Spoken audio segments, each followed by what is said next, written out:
Story number 1. The Red Door. In the quiet town of Amberwood, there was a house that no one spoke of, standing at the end of Hawthorne Lane. Its paint was peeling, its windows boarded up, but the most striking feature was its door, a deep crimson red that seemed to gleam even without light. The house had been abandoned for years, but stories of strange noises and flickering lights kept kids and teenagers away. Except for Sarah. Sarah was new to the town, a college student visiting her aunt for the summer. When she heard about the house from her cousin, she was intrigued. "It's just a creepy old place," her cousin warned. "People say you're not supposed to knock on the red door." "Why?"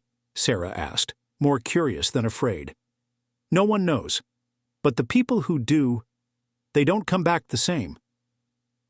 Late one evening, Sarah decided to find out for herself. Armed with her phone and a flashlight, she made her way to the house.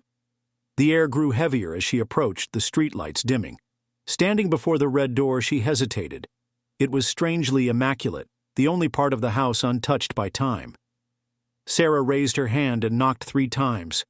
The sound echoed unnaturally, like it traveled deeper than it should have. For a moment, nothing happened. Then, the door creaked open. Inside, the house was dark and silent, the air stale with a faint metallic scent. "Hello?" Sarah called, her voice trembling. No answer. She stepped inside, her flashlight casting long shadows. The floor was covered in dust, but there were faint footprints leading down the hallway. Following them, she entered what appeared to be a living room. The furniture was covered in white sheets and a grand mirror hung above the fireplace. But as Sarah walked past the mirror, she froze. Her reflection wasn't alone. A figure stood behind her. A woman in a tattered black dress, her face pale and her eyes hollow. Sarah spun around, but the room was empty. Heart racing, she continued exploring, trying to convince herself it was her imagination. She found a staircase leading to the second floor. Each step creaked under her weight, the sound unnaturally loud in the silence. At the top, she found a series of rooms. Most were empty, but one door stood ajar, a faint light spilling out. Sarah pushed it open and found a child's bedroom. A small bed with a wooden frame sat in the corner, a stuffed rabbit resting on the pillow. On the walls, drawings were pinned, a crude series of sketches showing a red door, a shadowy figure, and something that looked like her. Before she could react, the door slammed shut behind her. Panic set in. She jiggled the knob, but it wouldn't budge. The light in the room flickered, and the temperature plummeted. Then, the whispers began. They were faint at first, like a distant wind, but grew louder, overlapping until Sarah could make out the words. "Why did you knock? Let us in." The drawings on the walls began to move, the shadowy figures creeping closer to the red door in each sketch. The stuffed rabbit fell from the bed, landing at Sarah's feet. Her flashlight flickered, and for a brief moment, she saw them. Figures standing in the corners of the room, their faces obscured but their forms unmistakable. Sarah screamed, slamming her fists against the door. It flew open suddenly, and she stumbled into the hallway. Without looking back, she ran down the stairs and out the front door, gasping for air as she reached the street. But as she turned to look at the house one last time, she saw it. The red door was wide open, and in the shadows, dozens of pale faces stared back at her. Sarah returned home, shaken, but alive. She never spoke of what happened, but her aunt noticed the changes, how Sarah avoided mirrors, how she flinched at knocks on the door, and how she refused to sleep in the dark. A week later, her cousin dared another friend to visit the house. When they returned, they described the red door glowing faintly in the moonlight. They also mentioned hearing whispers. But the most chilling detail? Carved into the wood of the red door was a single name: Sarah. Story number 2. The Watcher in the Woods. The town of Ravens Hollow was surrounded by a thick ancient forest that the locals called Black Veil Woods. For generations, people warned against wandering too far into it, especially after dark. The woods weren't empty. Elena had grown up in Ravens Hollow and always dismissed the stories. She was practical, grounded, and didn't believe in the supernatural. But when her best friend, Jamie, went missing near the woods, she decided to investigate. Search parties combed the area, but no one found a trace of him. Elena couldn't accept that he had just vanished. Armed with a flashlight, her phone, and a small knife, she ventured into the forest alone one cold October night. The woods were eerily quiet, the usual sounds of crickets and rustling leaves absent. Elena felt the weight of the darkness pressing in, her flashlight casting thin beams that seemed to be swallowed by the trees. About an hour in, she stumbled upon an old, overgrown trail. Following it, she came across a clearing. In the center stood an ancient stone well, its surface covered in moss. Strange symbols were carved into the stones, worn but still visible. As Elena stepped closer, she noticed something. A small object sitting on the edge of the well. Jamie's bracelet. Her heart raced as she picked it up. It was unmistakably his. A simple leather band with his initials scratched into the clasp. "Jamie?" she called, her voice trembling. The only response was the sound of footsteps, not hers. Elena whipped around, shining her flashlight into the darkness. The beam caught glimpses of movement, shadows flitting between the trees too fast to be human. "Who's there?" she demanded, clutching the bracelet tightly. The footsteps stopped, and the silence returned. Then a voice, soft, almost a whisper, called her name. "Elena." It was Jamie's voice. "Jamie?" she called, spinning around, searching. The voice came again, this time from deeper in the woods. "Elena, help me." Without thinking, she ran toward the sound, the beam of her flashlight bouncing wildly. She ran until she reached another clearing, this one dominated by a massive oak tree with twisted, gnarled branches.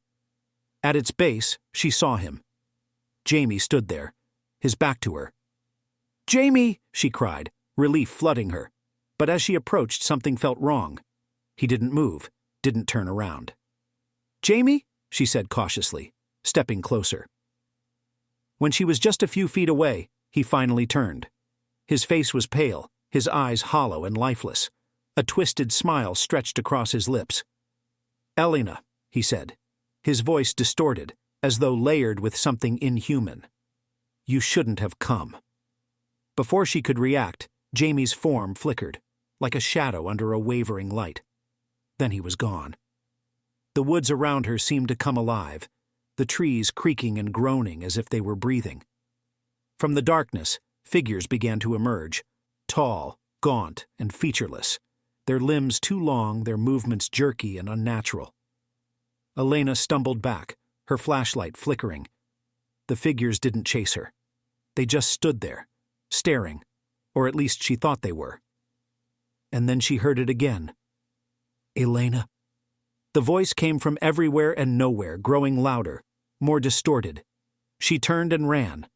The forest seemed to shift around her, the path twisting and looping back on itself. No matter how far she ran, she couldn't find the edge of the woods.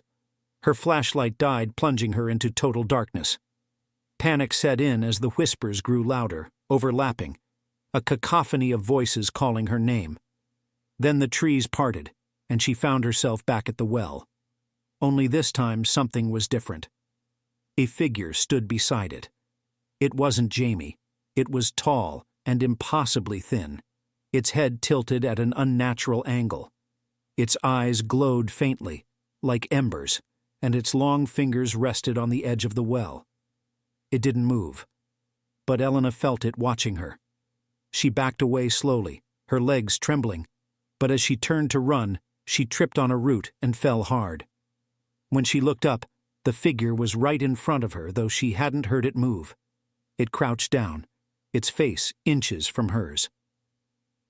"Elena," it whispered, its voice a mockery of Jamie's. Tears streamed down her face as she scrambled backward. The figure stood, towering over her, and pointed toward the well. "Elena!" The voices echoed around her. "Join us." Summoning every ounce of courage, she stood and bolted in the opposite direction. The whispers chased her, growing louder, but she kept running until she saw the faint glow of streetlights through the trees. She burst out of the forest, collapsing on the roadside. When she looked back, the woods were still, the red glow of those ember-like eyes fading into the darkness. Elena never returned to Blackvale Woods. Jamie was never found, but on some nights people claimed to hear his voice echoing from the trees calling for help. And if you venture too close, you might see them. The Watchers, standing silently among the shadows, waiting for someone foolish enough to answer. Story number 3. The House on Hollow Ridge. At the edge of the small town of Briarwood stood a house that locals avoided. Known as the Hollow Ridge House, it was perched atop a hill, shrouded by ancient trees and mist. The story went that a family had moved in during the 1940s and mysteriously vanished within weeks, leaving everything behind. The house had remained abandoned since, though neighbors occasionally reported seeing lights flicker inside or hearing faint voices carried by the wind. For Lena, a journalist chasing stories about haunted places, the house was irresistible. Determined to debunk the myths, she packed her camera, recorder, and a notebook, and decided to spend the night. The driveway was overgrown, the path leading to the house barely visible beneath the weeds. The front door was slightly ajar, creaking as Lena pushed it open. Inside, the air was thick and stale, carrying the faint scent of mildew and something metallic.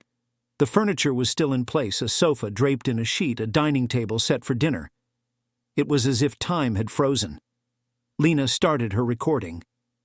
This is Lena Morris, reporting live from the infamous Hollow Ridge House.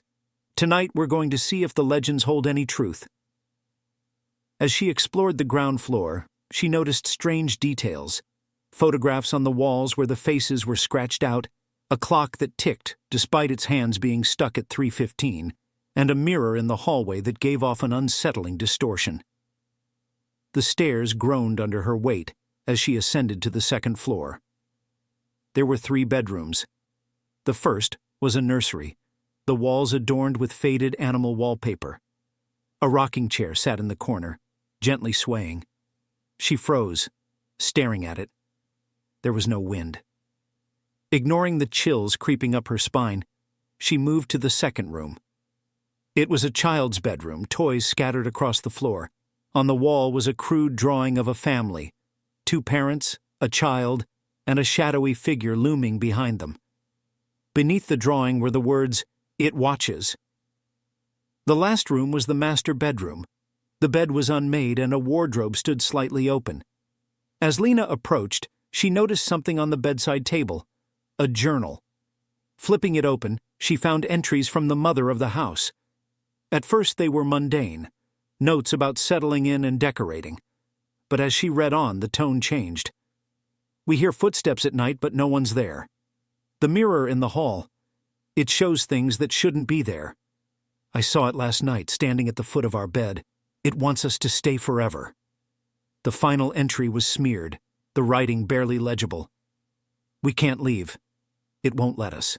Don't knock on the walls." A sudden knock echoed through the house. Lena froze. It came again, louder this time. She turned toward the door, her heart racing.